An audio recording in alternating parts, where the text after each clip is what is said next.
Yeah, so at the beginning of Chapter 2, you're picking up right where Chapter 1 left off. Maya has just gone through an emotional loss of her boyfriend, has just been stabbed in the stomach, and is dealing with an overwhelm of feelings and emotions. And very quickly, you start seeing her rise to the challenge of becoming a survivalist and having to choose between her humanity and what makes her herself and survival. And you kind of get to watch that in real time in movie 2 to get to where we need to get to for movie 3. I had 2 weeks before we started shooting, so I didn't have any practice. I just had to jump in. But honestly, I think maybe that was preferred. Shooting 3 films at once, honestly, because I was on a TV show for so long, it was like boot camp for things like this, so I'm very thankful that I got to do Riverdale. It was like, Charles always said that was like his Juilliard, and I really feel that. And it was nice shooting 3 films at once because that meant that there was enough like stake and excitement and want for the franchise to continue. It's really unusual for an actor to know they're going to get 3 films in one go. So I'm thankful because I keep having releases every year. It's great. I got so extremely lucky with this cast. I can't even begin to tell you. I mean, the people who embody Scarecrow, Pinup, and Dollface are so unique, and they brought their own personality to it. Especially with that mask on, I can't even imagine how difficult that must have been. They were so dedicated and so in character. They kept the tension even between scenes and between takes. Froy's brilliant. I got so lucky with Froy. I couldn't be more blessed. Chapter 2 is a stranger's film you have absolutely never seen in your entire life. It is my lone survivor film, and it's different because you've just never seen it. I don't even know how to describe it. It's just a stranger's film you've never, ever, ever seen, and I can promise you that. And it is? Well, I'm a really big spooky season fan. Even if I wasn't in this movie, I would be first person in the theater for this film. It's scary, it's fun, it still feels like a popcorn film, but it's really, really terrifying. It's a really scary movie, and you're really immersed in the world. We spent so much time on sound design. It's gonna scare you in all aspects, visually, audio, physically, so that's probably why I would say they should go. I still haven't actually seen the movie yet, so I don't know. I'm going in a little bit blind, but I did read the script, and I just think like, just this harrowing journey that's like almost a maze, like the setting really becomes a prominent character, you know? I mean, Madelaine is brilliant. She's an incredible scream queen, an incredible talent. Not only that, but she was a producer on all 3 films, and so she was like helping us make sure we made our days and helping us with the marketing and just like really pushing everything out there. So I really respect her a lot, and she's a great leader. Oh my gosh. I mean, why wouldn't he be the perfect director? He's an action legend, and he knows exactly how to like maintain that tension, and he knows how to construct a really interesting shot. Like in Strangers Chapter 1, the floorboard scene where it was like starting from the crawl space and going up into the house, like that was a whole set that they built, and yeah, he's just excellent. I love him. And I know you said you had scratch Chapter 2. I think this one is really thrilling. Like I think there's a lot. If I'm remembering everything correctly, I'm pretty sure it's really intense and kind of unexpected. Like a lot of stuff that you wouldn't really anticipate. I mean, listen, that's the magic of cinema, is that we get to kind of share in it together, and especially with horror, where it's like, you know, you don't know how the audience is going to react. If they laugh at a part that makes them uncomfortable, if everybody screams at the same time, and just to have that kind of like community feel is really important. Oh, I mean, have you seen the first one? It's wonderful. Like one of the creepiest horror films ever made, and so simple and compelling. Yeah, it's very easy to say yes to something like this. I will say that she's a dependable girl. You can always count on Shelley to know the waitress schedule, which foods we ran out of, who has a dairy allergy. I think Madelaine in particular, there's so much intensity behind her eyes, and especially in this movie, she starts fighting back. You know, she's not an easy victim, and yeah, I think that's what makes her really interesting to watch in the second installment. He's very relaxed, which I think when we were trying to get everything in 10 weeks, that can sometimes creep into set and creep into performance, and I never feel stressed when you're on a Renny Harlin set. You feel like you have all the time in the world. It's more cat and mouse this time.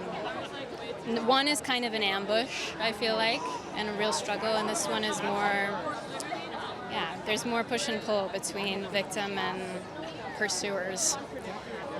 something fresh, you know. I mean, I think anyone who's a fan of the first film and this, you know, the second one that was made, will be excited to see, you know, another like addition to the canon, you know, because this is where we really veer away from the standard home invasion.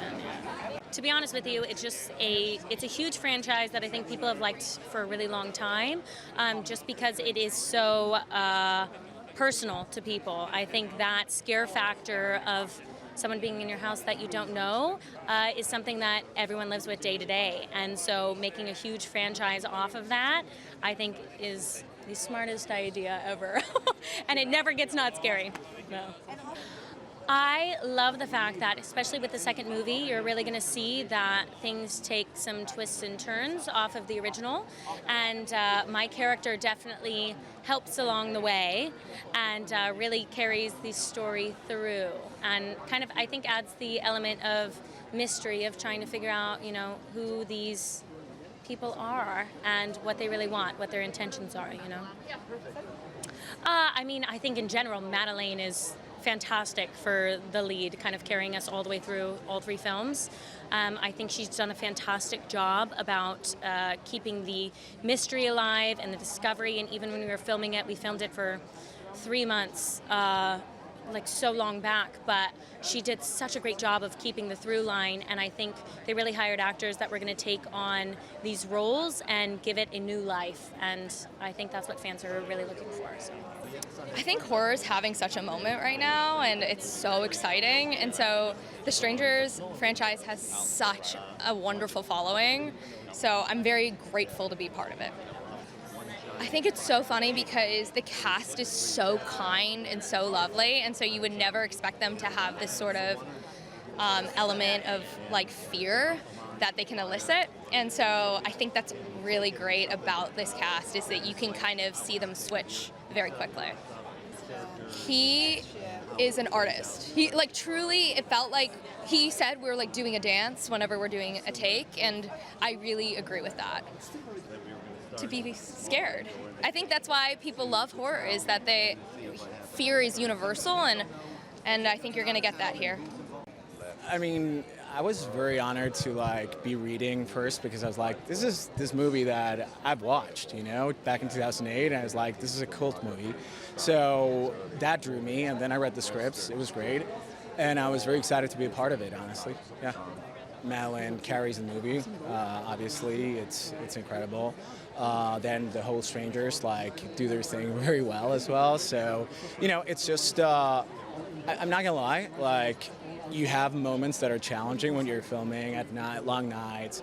You're in Slovakia, in the middle of nowhere, but like it's a great time, and you know, when you love doing movies, that's incredible, and especially having a director like this guy makes it even better. So, I mean, not only is he a horror specialist and, you know, big budget movie specialist, you know, I mean, you name it, Die Hard 2, Cliffhanger, Nightmare on Elm Street 4, and he's just like so nice to work with, in the sense of like, he doesn't come at you with like, you have to do this way. You come in with your idea.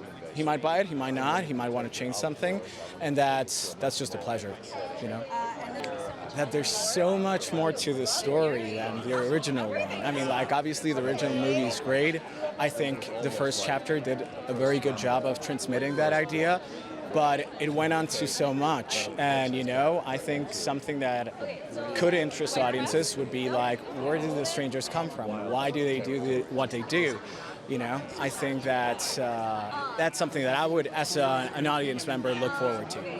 The fact that I heard Renny Harlin's going to be involved with it, and he's going to take it in this direction, that he's expanding this world, but it's in a different way, exploring not only the whys, or just why not, but also just deeper into the universe, and maybe even getting a glimpse underneath the masks. You know, that's what was interesting. Well, so, okay, I cannot give too much away, because my character is sort of a thread inside the franchise.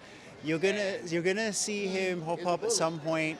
I don't want to say anything else. I can't give it away, guys. Just watch it. Watch this one, watch the third one. Once you see the whole thing, you have to see all three.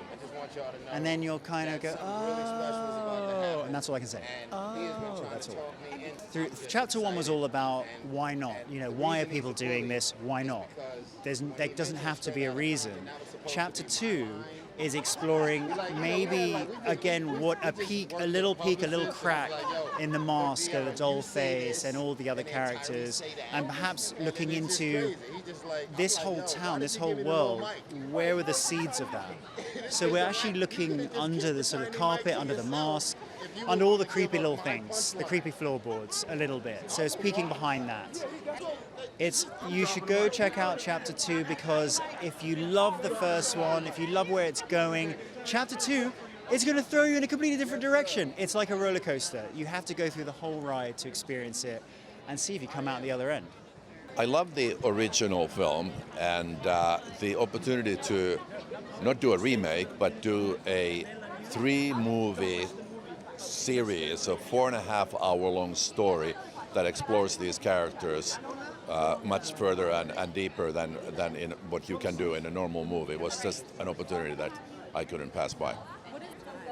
That was an insane process, because we were shooting second episode in the morning and first episode in the afternoon and third episode next day. So everybody had to keep a real close track on where we are, what's going on emotionally with the characters, how are we shooting this, how much is there blood on the actors, what are they wearing. So it was super challenging, but also a great opportunity to just dive really deep into these characters. What a fantastic... Well, we looked long and hard for our final girl, and Mads just embodies this kind of an ordinary girl in an extraordinary situation. And it took somebody with real mental and physical strength to be able to handle this shoot. And then when it comes to other actors in the cast, I can't really talk about them much because anybody could be a stranger. The first was a home invasion movie, and I call this a town invasion movie. So the canvas is much more epic, larger, and the thrills and the scares and the action is just on a whole different level, and it's very surprising. I think that in order to understand the Strangers universe, you have to see all 3 movies, and the second is a very good stepping stone on the way to the third. But you have to see this movie, because we take you to places where you never thought you would go. Bertina's original 2008 Strangers. I'm a big fan of that film. It was groundbreaking at the time. We had seen stuff that we never saw before, and it was shocking to us, and left us really with a scared feeling inside and an uneasy feeling inside.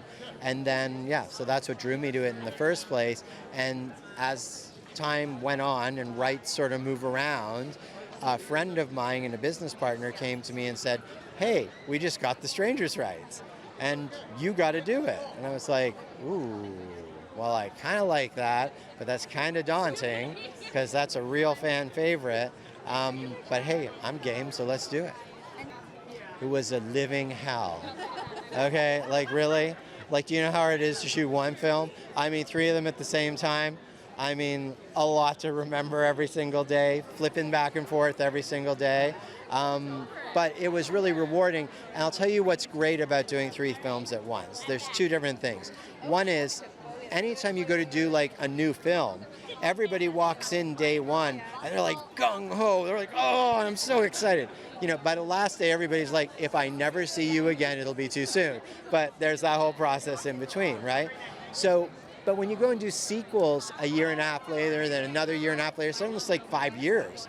So we got the enthusiasm of 1 movie in 3 movies, and that was the biggest advantage of doing this by far, and the audience will feel it. Madelaine, starting number 1, was Maya from the second we met. Not only is she my dear friend and collaborator and everything, but she is so talented, and where she took us, and because we also deal with in a realistic way the emotional effect of what's happened to her and what she's going through, and she brings you right in. and became like an ultimate amazing final girl. I mean, Gabe Basso, or Gabriel as people call him, Emma Horvath, I mean, they were fantastic, you know, supporting, you know, Froy Gutierrez, great in the first movie, you know, and then all the other people just sort of fit perfectly in this little small town, weird, lynchy type of universe we were creating. So they were all great, and everybody, as I said, because it was like one big movie, was gung-ho. And so that really translated. And then lastly, I mean... It is a lot darker. It's more disturbing. It's completely fresh and takes us to a new place in the Strangers universe that you haven't seen, because our 3 movies is really like an alt Strangers universe from the original 2 movies. And I think that you get an insight into the Strangers now without us ruining what makes them scary, I'll say that flat out, or anything like that, that you actually find compelling and want to know more. And something else really interesting results from that, which I'm not going to ruin from you. Yeah. Oh my. Well, you know, I have never been really drawn to horror movies, but I do remember the original, and it was absolutely terrifying, and it just kind of stays with you. And so I had been working with Courtney and Mark Canton for a couple years, and so when it came to us as the rights reverted back to one of our partners, and it was just such a cool experience to be like, okay, we can try and do this again, but it was so perfect the first time, we can't touch it. So it was really about reimagining it, and that, I think, has been the most fulfilling and fun, and really, you know, all brains on deck to see like how can we take it out of the box and make it even more visceral, even more real. And I think we achieved it. Chapter 2 is definitely a jumping off point from movie 1, but you really get into Maya's psyche. And so for me, it's a horror movie, but it's a psychological thriller as well. And I love psychological thrillers. And to just see kind of her survival instincts kick in, and you don't know what she's going to do. So I think we really take the audience through that journey. Sometimes it's just they're it or they're not, and you can't really pinpoint it. It's a feeling. It's also how talented they are. You know, I don't want to speak too much on Gabe and Emma, but I do think they were perfect for those roles. And Maya, I mean, Madelaine, she just blew us out of the park from the get-go, and so determined and resilient. All the characteristics that we wanted in our lead character, and above and beyond. I mean, he's perfect because he has all of that action, thriller, pacing that is crucial for these movies. And so really with the creative and Renny's experience directing, it's really like the yin and the yang. And I think like it was just a perfect marriage of everybody's strengths to really make this trilogy the best that it can be. A lot of scares, a lot of screams, a lot of unexpectedness, because this is uncharted territory. This is not a reimagining. This is purely creative, what we wanted to do, and take it there. And so they don't know what to expect, and I think that's the most exciting. Well, you know, been a big fan of horror movies and The Strangers. And we thought, well, what if we took this concept from the Brian Bertina movie and said, what if we split it into 3 movies that take place one after the other, not years later, but minutes later. And it was like, I think we can come up with something great, and here we are for number 2.